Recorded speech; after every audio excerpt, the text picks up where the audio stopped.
سنين والفرع عندهم اول امبارح، ومش عارفه اعمل ايه، مش عارفه، تعبت.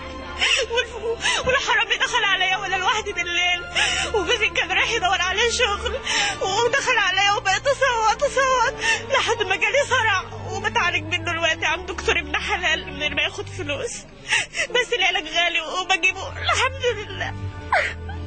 طب انا عايزك تهدي كده وتصلي على النبي وعشت المجال على باذن الله. ان شاء الله ربنا هيكرمك وان شاء الله نقدر نحل مشاكلك، بس انا عايزك تهدي كده وتتمسكي بالله الحمد ويبقى لله. يعني ايمانك بالله هو ده الاساس في كل حاجه. والله يا استاذ انا عندي بنتين، واحده هنا بقى لها 7 سنين وديت بقى لها 4 سنين لما دخت بيها عند الدكاتره، وما كنتش عارفه اعمل ايه، ما كنتش عارفه، والحمد لله.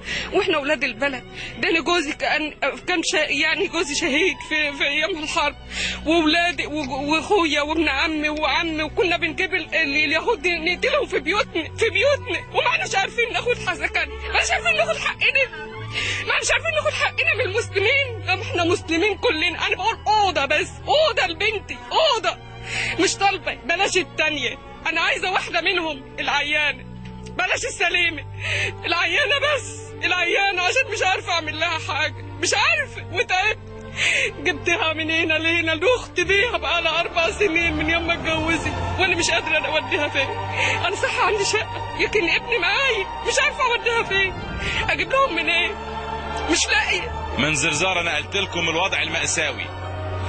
بلد بتعيش في بورسعيد على بحيره مجاري زي ما انتم شايفين، وزباله، لا ميه ولا كهرباء ولا مجاري، وحياه في منتهى القسوه والقذاره، وفيران وكلاب ضاله. كل ده بيحصل هنا في زرزاره ومفيش مسؤول بيتحرك. البهوات قاعدين في مكاتبهم في التكييف، والناس هنا محروقه هنا في زرزاره.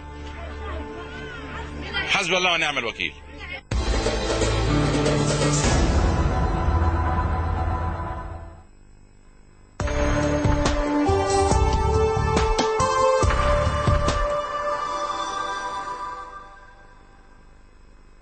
سيراميكا رويال، مملكة من الجمال.